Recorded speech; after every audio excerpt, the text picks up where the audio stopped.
नमस्कार। चिंतन institute of education के ऑनलाइन क्लासेस में आज आपका स्वागत है। हम लोग इसके पहले कई क्लासेस में देख चुके हैं कि कौन कौन से मोस्ट इम्पोर्टेंट टॉपिक हैं जो कि आपके सीटेट पेडागोजी के अंतर्गत आते हैं, और उसमें भी सीडीपी के मोस्ट इम्पोर्टेंट टॉपिक्स पे हम पिछले कुछ वीडियोस में चर्चा कर चुके हैं। How to crack CTET in first attempt topic के अंतर्गत।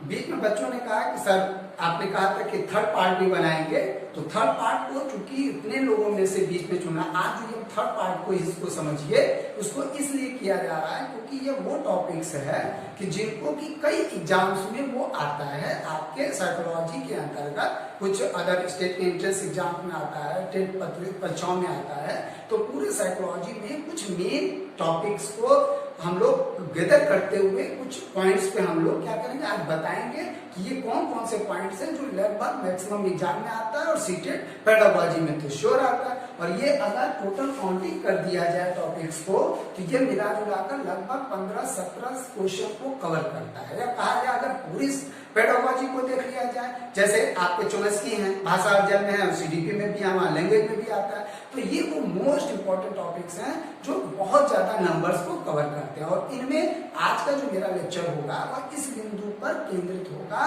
कि इनमें कौन कौन से मेन पॉइंट्स हैं। क्योंकि बच्चे तो पढ़ते कई तरीके से, बुक से पढ़ रहे हैं, यूट्यूब चैनल से पढ़ रहे हैं, तो इनमें कुछ ऐसे मोस्ट इंपॉर्टेंट टॉपिक हैं और वो मोस्ट इंपॉर्टेंट पॉइंट्स हैं जिनको कि आगे आने वाली कक्षाओं में मैं क्लास वाइज क्लास आपको प्योर एग्जाम्पल के साथ समझाने की कोशिश करूंगा।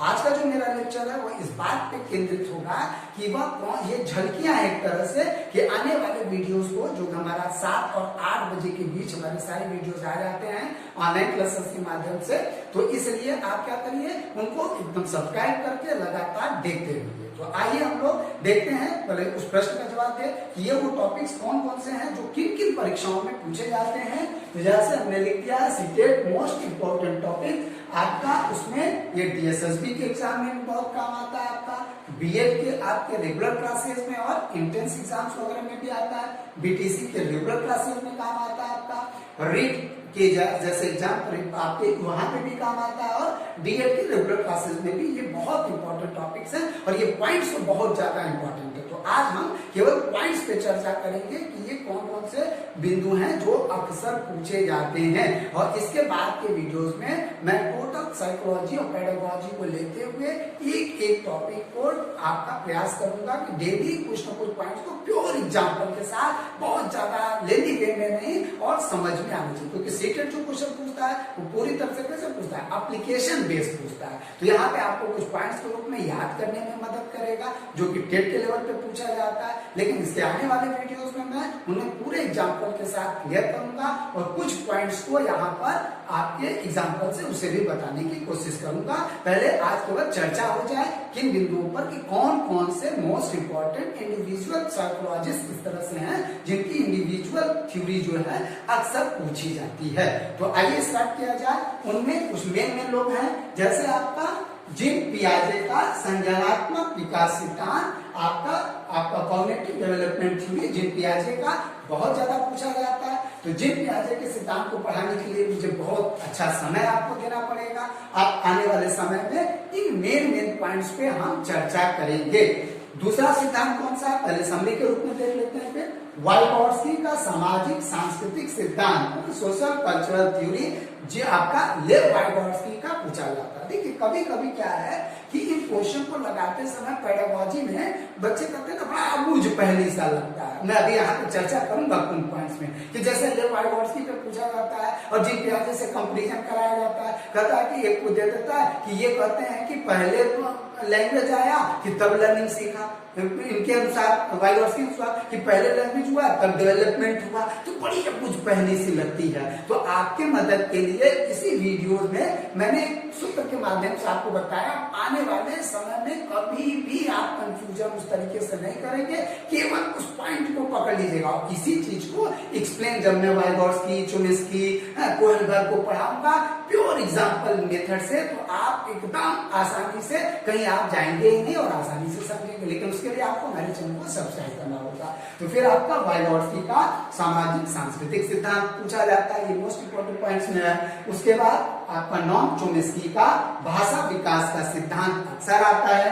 कौन कौन से मुख्य बिंदु आते हैं मैं वो भी बताऊंगा, और कैसे आप भविष्य में नहीं भूलेंगे वो भी मैं बताऊंगा, है ना, कुछ आइडियाज के माध्यम से। लेकिन जब फुल क्लासेस में आप देखेंगे तो वहां तो कोई डाउट रह नहीं जाएगा। क्लियर? चलिए, गिलफोर्ड का त्रिविमी या त्रिआयामी बुद्धि SI मॉडल कहिए बुद्धि संरचना का सिद्धांत बहुत ज्यादा इंपॉर्टेंट है, जो कि अक्सर पूछा जाता है ना। कौन कौन है? विषय वस्तुएं, संक्रियाएं, उत्पाद, है ना। उसको जो है बहुत लंबे क्लासेस की जरूरत है, लेकिन फिर भी उसे मैं क्या करूंगा, आपको आसानी से समझाने की कोशिश करूंगा। हो सकता है यहीं पे आपको मैं 3-4 मिनट में समझाने की कोशिश करूंगा भैया कैसे, लेकिन एग्जाम्पल, प्योर एग्जाम्पल, खासकर उत्पाद वाले सब्जेक्ट के जो आपके एग्जाम्पल हैं वो आप जल्दी नहीं पाएंगे, तो इसलिए उसको आपको मेरे आने वाले वीडियोस को ध्यान से देखना पड़ेगा।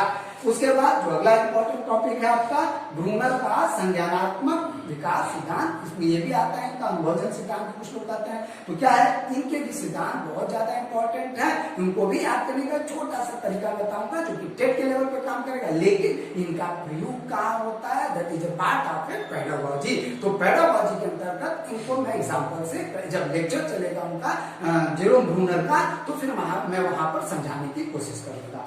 आगे क्या है, कोहलबर्ग का नैतिक विकास सिद्धांत, कितने स्तर हैं, कितने सोपान हैं, तो इसमें जो है चीजों पे हम आगे चर्चा करेंगे क्लासेज में। गहने की अधिगम सोपान की जो आपके 8 सोपान हैं, कैसे होता है, पावलोव का सिद्धांत सबसे नीचे क्यों है, क्यों अधिगम का सिद्धांत सबसे आपका क्या है, समस्या समाधान अधिगम सबसे ऊपर होता है, उसको आने वाले वीडियो में प्योर एग्जाम्पल के साथ, है ना, नो थ्योरी, ओनली आपका प्योर एग्जाम्पल के साथ समझेंगे, तभी सीटेट निकलेगा। मैं पहले वीडियो से कह रहा हूं कि प्योर एग्जाम्पल के साथ समझना पड़ेगा। उसके बाद बंडूरा का सामाजिक अधिगम, बोगोडाल पे अपना प्रयोग किया। अनुकरण का सिद्धांत भी कहते हैं इसको, इसके कई नाम हैं इन सिद्धांतों के, सबके अलग अलग, तो उनको हम प्योर वीडियो में जब आपको इंडिविजुअल इनके टॉपिक्स पे आएंगे तो आगे बताएंगे। क्या है कि बंडूरा का सामाजिक अधिगम भी आपसे अक्सर पूछा जाता है। उसी के साथ फ्रायड का मनोविश्लेषणवाद, अक्सर बच्चे जो है अभी पहले लगता है ईगो, सुपर ईगो, आपका कॉन्शियस, सब कॉन्शियस और अनकॉन्शियस, भाई ये तो सिद्धांत रूप में बताया जाता है, रटाया जाता है, लेकिन समझ में नहीं आता है। तो कैसे आप उनका व्यवहारिक प्रयोग करेंगे, कैसे आप सैद्धांतिक चीजों को व्यवहार में समझेंगे, इसको मैं आने वाले वीडियोस में बताऊंगा। फ्रायड से संबंधित एक और पॉइंट्स को मैंने ले लिया, यद्यपि यहाँ पे पॉइंट्स और भी था, फ्रायड से ही रिलेटेड टॉपिक में जोड़ूंगा। डिफेंस मैकेनिज्म आप कर सकते हैं या रक्षात्मक युक्तियां, बहुत इंपॉर्टेंट है, इसको भी मैं जब फ्रायड के टॉपिक्स को पढ़ाऊंगा तो मैं उसे 3 पार्ट में तोड़ने की कोशिश करूंगा। फ्रायड का मनोविश्लेषणवाद, इसके साथ साथ कंपैरिजन रूप में थोड़ा सा प्रश्नों की संरचना, जैसे रीट वगैरह के एग्जाम में थोड़ा सा लेवल हाई उठा देते हैं, वो अलग तरीके से। तो इसके साथ जब इस चैप्टर में मैं आऊंगा तो यहाँ पे इनके सहयोगियों एडलर और जूम, है ना, इनके भी सिद्धांतों का एक कंपैरिजन चार्ट के रूप में तुलना करना जरूरी है, क्योंकि प्रश्नों को घुमाया जाता है।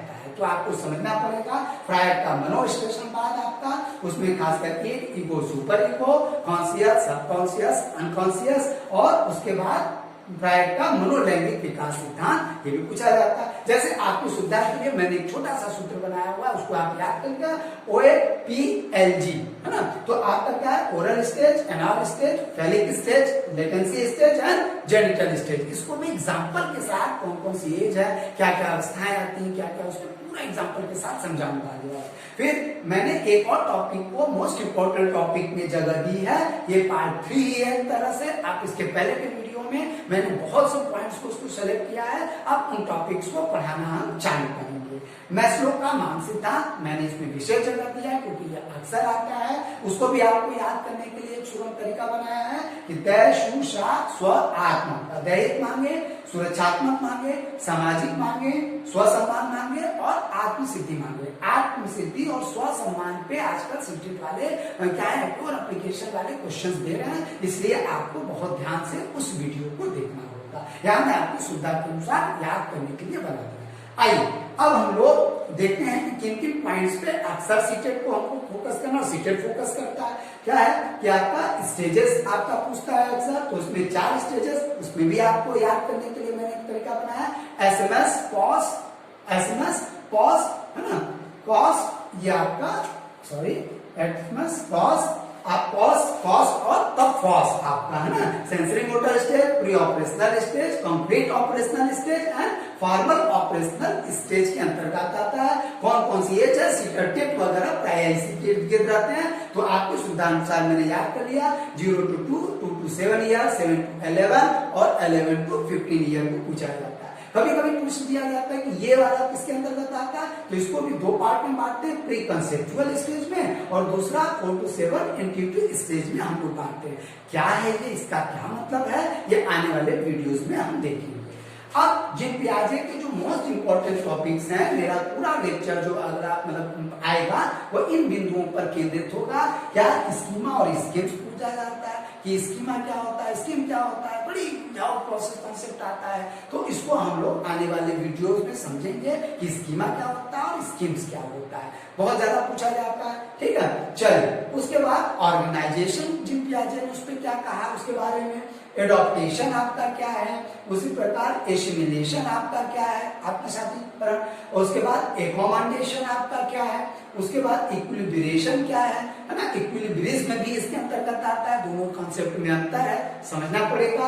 उसके बाद एनिमिज्म पूछा जाता है, जीववाद, है ना, जैसे सपोज दैट एक एग्जांपल चलिए देख लेते हैं, ये वो मेन पॉइंट्स हैं, इनको आप स्क्रीनशॉट के रूप में लेकर के देख लीजिए, फिर आने वाले क्लासेस में हम इसी पे डिस्कस करेंगे। जैसे एनिमिज्म ना पूछा जाता है जीववाद, बच्चा क्या करता है, जो छोटा शिशु होता है वह हर चीज में जीवन देखता है ना, देखा ना, जैसे वो मान लीजिए चल रहा है, अब मान लीजिए वो जब तेजी से दौड़ के आ रहा है और इसी दीवार से वो लड़ गया, अब वो दीवार से लड़ गया वो रोने लगता है, तो जो मम्मी पापा होते हैं उसको क्या करते हैं, उसको इस तरह ये मार दिया, और बच्चा हंसने लगता है, वाह यही हमको मार दिया ना, मेज से जैसे मारने लग गया, तो क्या हुआ, तो मेज को आपको पीट देते करते तो इसने तुमको मारा है, और वो क्या करता है, खुश देता है, ठीक है इसको चोट लगा मेरे कारण, तो दैट इज क्या है, जीववाद, एकदम सिंपल वे में समझना। ऐसे ही आपको सारे पॉइंट्स को मैं एग्जांपल के माध्यम से समझाने की कोशिश करूंगा। इसी तरह मान लीजिए जैसे आपका इगोसेंट्रिज्म, फॉर एग्जांपल मान लीजिए इगोसेंट्रिज्म क्या है, आम केंद्रितता क्या है, कि वह सभी चीजों को अपने क्या करता है, अपने को केंद्र में समझता है बालक, है ना, तो ये शिशु में बहुत ज्यादा पाया जाता है। अब इसका किस तरह से प्रकटीकरण होता है, वो क्या करता है, आसपास देखता है ना छोटे बच्चों ने खिलौने फैला देते हैं, कहते हैं सब कुछ उन्हीं के इर्द गिर्द केंद्र में रहता है, तो ये जो चीजें हैं वह इगोसेंट्रिज्म के अंतर्गत आता है ना। कभी कभी इसको जो है परिणति जो है ये भी ऐसे समझ सकते हैं ना, जैसे कि चीजों को, सभी चीजों को अपने केंद्र में समझना। अब जैसे देखते हैं ना जो किशोर रहते हैं या किशोरिया रहते हैं बच्चे, वो आपका एडल्ट एज में उसमें आपका किशोर किशोरी है, तो वो क्या करते हैं, जैसे शादी ब्याह में जाते हैं उसमें करके, तो जैसे लड़के हैं या सर्दी ना मतलब पहन के क्या ज्यादा अच्छा कपड़ा पहन लिया, देख रहा है क्या कि भाई हमें ही केंद्र में देखा जा रहा है, अरे भाई क्या है, यही इगोसेंट्रिज्म है ना। अब किस स्टेजेस में किस तरीके से विकास होता है और आने वाले समय में इसको समझना पड़ेगा। ठीक है, आगे रिवर्सिबिलिटी का गुण, विलोमिता का गुण कहाँ पाया जाता है, अविलोमिता का गुण कब पाया जाता है, क्या होता है, इसके व्यवहारिक जीवन में उपयोग क्या है, इसको लिए आपको मेरे उस वीडियोस को देखना पड़ेगा। उसी प्रकार लॉजिकल थॉट्स में वाइगॉट्स्की और जीन पियाजे और कुछ हद तक चोम्स्की के सिद्धांतों की तुलना की जाती है। इसे हमने कहा था कि ये टॉपिक के अंतर्गत समझेंगे, इसको हम भाषा अर्जन टॉपिक के अंतर्गत समझते हैं, लेकिन मैं बताऊंगा वहां पर, अभी चोम्स्की वाले टॉपिक में मैं क्लियर कर रहा हूं कि किस तरीके से आप उसको कभी भूलेंगे, एक को याद कर लेंगे तो दूसरा कभी भूलेगा ही नहीं। ठीक है, अब आइए चोम्स्की के अंदर वाइगॉट्स्की के अंतर्गत कौन कौन से सिद्धांत पूछे जाते हैं, तो वाइगॉट्स्की के अंतर्गत जोन ऑफ ऑप्टिमल डेवलपमेंट अक्सर क्वेश्चन आता है, स्कैफोल्डिंग आता है, प्राइवेट उनकी स्पीच आता है, क्या है उनकी प्राइवेट स्पीच, किस तरीके से उन्होंने उसके बारे में कहा, क्या है, विथ प्योर एग्जांपल समझना पड़ेगा। ये वो झलकियां हैं, पॉइंट्स हैं, है ना, क्या है कि आपको इनके बारे में विशेष, जैसे लॉजिकल थॉट्स यहाँ भी है, इनके भी लॉजिकल थॉट्स, इनके विशेष रूप से भाषा और डेवलपमेंट के संदर्भ में। तो भाई एक सिंपल सा आपके लिए मैंने बताया कि इसी तरीके से एग्जाम में खेल में समझा जाएगा। जैसे लेव वाइगॉट्स्की, पहला शब्द क्या आपका, लेव, एकदम सबसे टफेस्ट टॉपिक्स इसमें आता है कि कैसे क्या उन्होंने क्या कहा, जे पियाजे ने क्या कहा, उन्होंने वाइगोत्स्की ने क्या, तो इसको मैं आपकी सुविधा के अनुसार बता देता हूँ, उसको समझ लीजिए। जैसे लेव वाइगोत्स्की में याद है ना, तो जहां लर्निंग को पहले रखना हो तो लेव एल को रखिएगा एकदम एकदम इजी वे में। कभी जैसे पहले learning then thoughts, then learning then development. तो ऐसे ही आपको सारे वीडियोस को मैं बताऊंगा और इसका जस्ट अपोजिट जिन पियाजे जाएंगे वहां पर, तो एकदम है ना इसी तरीके से। तो क्या करेंगे, एकदम सिंपल वे में मैं समझाने की कोशिश करूंगा, तो भूलेंगे नहीं ना। चलिए आगे क्या आपका, अब इसी तरह जो मेन क्वेश्चन एलईडी पूछा जाता है, लर्निंग एक्विजिशन आपका डिवाइस, ये आपको पूछा जाता है चोम्स्की में।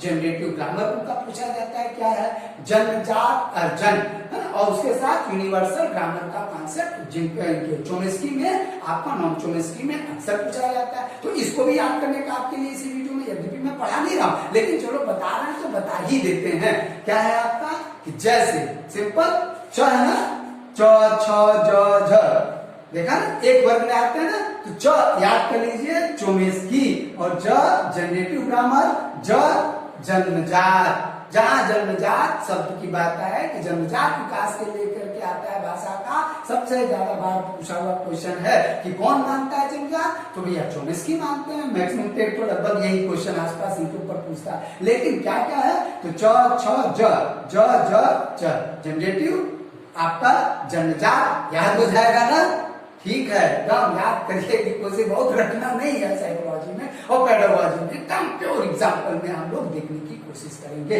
अब उसी प्रकार गिलफोर्ड का त्रिआयामी बुद्धि संरचना सिद्धांत ना, इन पॉइंट्स को मैं पहले बता चुका हूं और आपको क्या होगा, याद करना होगा, है ना। जैसे मैं आपको एक सिंपल सा तरीका बताता हूं, चलो यहीं पे क्लास को क्लोज करते हैं। जैसे गिलफोर्ड का बहुत ज्यादा याद नहीं होता, चलो 2 मिनट में मैं याद करवाता हूं, पूरा 1 घंटे का टॉपिक है लेकिन जितने रहना 2 मिनट भी नहीं लगेगा। जैसे ये आपका क्या है, यहाँ पर उत्पाद है, संक्रियाएं हैं, और यहाँ पर क्या है आपका उत्पाद संक्रिया, सॉरी विषय वस्तु है, कंटेंट आपका विषय वस्तु, संक्रियाएं और उत्पाद। तो आपका क्या याद करने का तरीका, FSVB figural, symbolic, verbal and behaviour. इसको 2 पार्ट में बाद में बांट दिया, ऑडिटरी एंड विजुअल, बताऊंगा क्लासेस में। और इसको याद करने का तरीका CM साहब CDE पढ़ाएंगे। जैसे आपका क्या है, CM CD और E आपका कॉग्निशन, मेमोरी आपका, फिर आपका क्या है आपका यहाँ पर इस तरीके से CM साहब CDE पढ़ाएंगे। तो आपको क्या है, इन पॉइंट्स को समझना पड़ेगा। कैसे, मैं आगे इसको क्लास में आपको डेवलप करूंगा। उसके बाद UCRSPI, इसका मतलब UCRSPI, इसको भी आपको आने वाले वीडियो में यूनिट आपका classification, relation, system, transformation and implication कर लो एकदम। लेकिन ये टेट के लेवल पे है, पूछा जाता है तथ्यात्मक पर, लेकिन सीटेट एग्जाम्पल से समझने की कोशिश करेंगे, है ना, कि किस तरीके से क्या होगा, तो हम आने वाले वीडियोस में बताएंगे। तो आपको इन पॉइंट्स को आप आसानी से समझ लीजिए और 7 से 8 के बीच में हमारे वीडियोस आ जाते हैं, उसको देखते रहिए और सीटेट के लिए बेस्ट ऑफ